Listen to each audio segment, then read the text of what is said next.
So let's move on to this, Joe.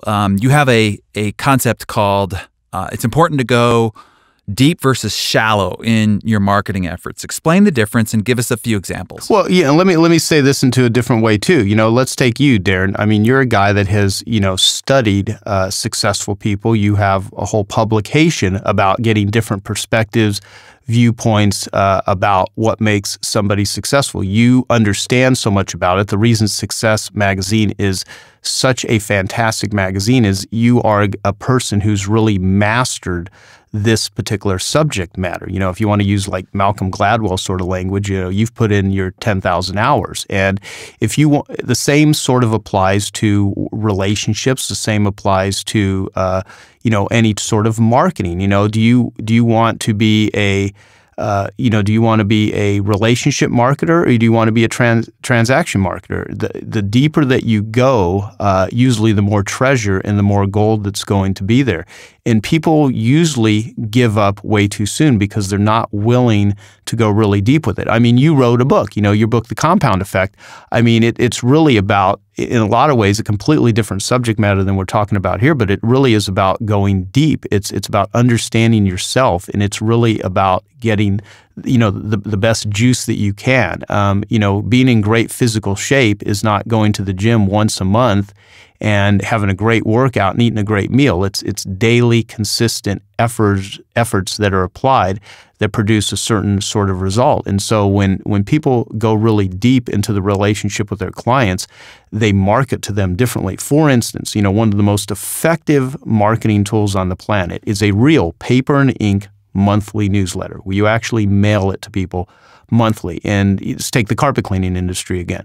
I mean, I can show carpet cleaners that, like, let's say a really low price just for arithmetic purposes. Because, the business that everyone's in, this is a worth writing down one for people, is whatever business you think you're in. I'm in the health business. I'm in the internet business. I'm in the design business. I'm in the retail business, the clothing business, the restaurant business. The business you're really in is you're in the arithmetic business as it comes to money. And so I'll show carpet cleaners, like, say, for instance, that your average job is $150, and they're going to, have their carpets cleaned once a year. Well, currently you can mail a paper and ink newsletter with postage at the current postage rates for about 75 cents to $1 a month. And so you may invest, let's say, in 10 years, assuming postage rates won't go up, but let's say they do a little. You're going to invest, about $100 to $120, in order to market to somebody over a decade. And if they clean their carpets any less than once every 10 years, you're still going to at least break even or make money. And that's assuming they even give you a referral. And most people are going to clean their carpets more frequently than once every 10 years. But even with that sort of arithmetic, I can show that to people and see, because of the economics, you simply cannot not make money by using this technique. But most people still won't do it. And they'll say, well, I'm too busy to do that. I can't put out a newsletter every month. And I'm like, all right, well, if we give you a marketing technique that is proven, assuming the caveat being you actually deliver a good service and people will call you back and do business with you because you guarantee your work, they like you, and you deliver everything you said you would deliver, you cannot not make money using this technique. That is going deep with your clients, taking one technique and just mastering it and being consistent with it. And people say, I'm too busy to do it. Again, the question is, what are you so busy doing that you can't take time to do the most important things? And what they're too busy doing is they're doing a bunch of crap they shouldn't be doing in the first place.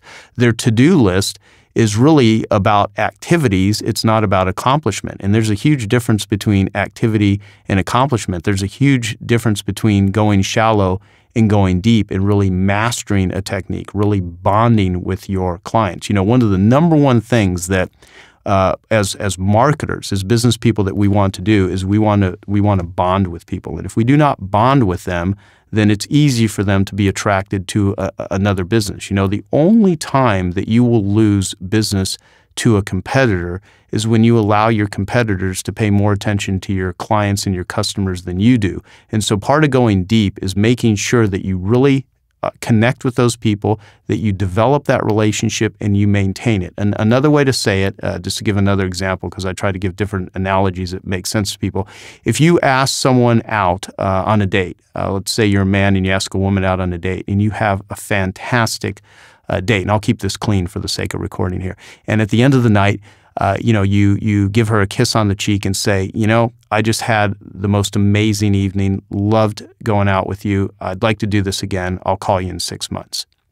Well, if you said something like that, you're not going to get another date unless the person is incredibly desperate or is willing to hang out that long, which is not what most consumers are. So put that into the business world. This is what happens all the time.